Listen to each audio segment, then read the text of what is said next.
Kama umeokoka sawasawa, kuna vitu ambavyo nataka niseme na wewe, vitu vichache sana ambavyo nataka nishare na wewe katika siku njema hii ya leo. Sikiliza nikwambie, mtu wa Mungu, katika dunia hii viko vitu vingi ambavyo shetani mwenyewe amewekeza pale ili kwamba wafanye watu wapoteze muda kwa hivyo vitu.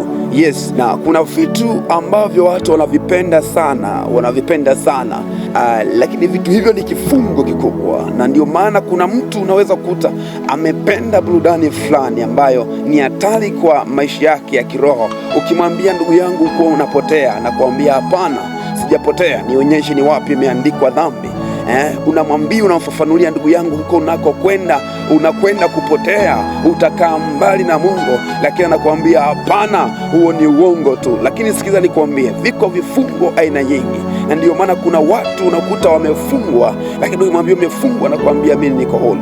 Yes, ukisoma waraka wa kwanza wa Yohana ile sura ya 2 na ule mstari wa 15 mpaka 17 anasema, msipende dunia wala mambo yaliyomo katika dunia. Mtu akiipenda dunia, kumpenda Baba hakumo ndani yake.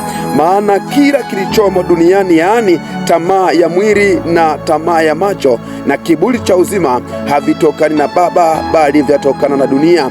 Na dunia inapita pamoja na tamaa zake, bali yeye afanyaye mapenzi ya Mungu adumu hata milele. Naomba unisikilize vizuri, maana Biblia imesema kwamba msipende dunia wala mambo yaliyomo katika dunia. Sikiliza nikwambie, ziko anasa nyingi sana duniani, ziko burudani nyingi sana duniani, na sio za kimungu, sio za kimungu. Sijui naongea na nani? Sikiliza nikwambie, mtumishi wa Bwana, kuna vitu vingi sana, yani kuna vitu vingi ambavyo viko duniani vimeupamba ulimwengu huu, lakini vyote hivyo tu ni mtego tu ambao adui ameweka duniani ili kwamba watu wakifuatilia tayari waondokane na hali ya kumwabudu Mungu katika roho na kweli. Miongoni mwa hivyo vitu mojawapo ni soka, mpira.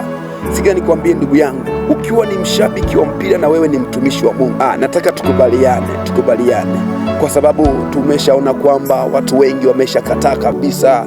Wanajaribu kutafuta hata vifungu vya uongo, wanabumba uongo, wanapaka mafuta juu ya mgongo wa chupa, ndani yake kuna uchafu. Mimi nakwambia hivi, hata kama we ni mtumishi namna gani, unatumika mbele za Mungu, lakini bado wewe ni mshabiki, sijui utasema ni ushamba, sawa? Na kuambia hakika kuna baadhi ya vitu kiroho vinamisi kwako. Hebu imagine kwamba umetoka kwenye hiyo dabe na timu yako imefungwa, halafu napigiwa simu, njoo tumuombee mgonjwa amepagawa na mapepo. Sijui kama utakwenda kuombea katika roho na kweli. Sidhani kabisa. Sijui kama itakuwa hivyo. Au wakati upo kwenye kipindi kanisani kwako, lakini pia uko kwenye kipindi huku kuna dabi inaendelea, sio kama mtafundisha vitu ambavyo vinatoka rohoni, sio kama unafundisha vitu vya kiroho. Hapana, mawazo yako yote yatoka kwenye dabi.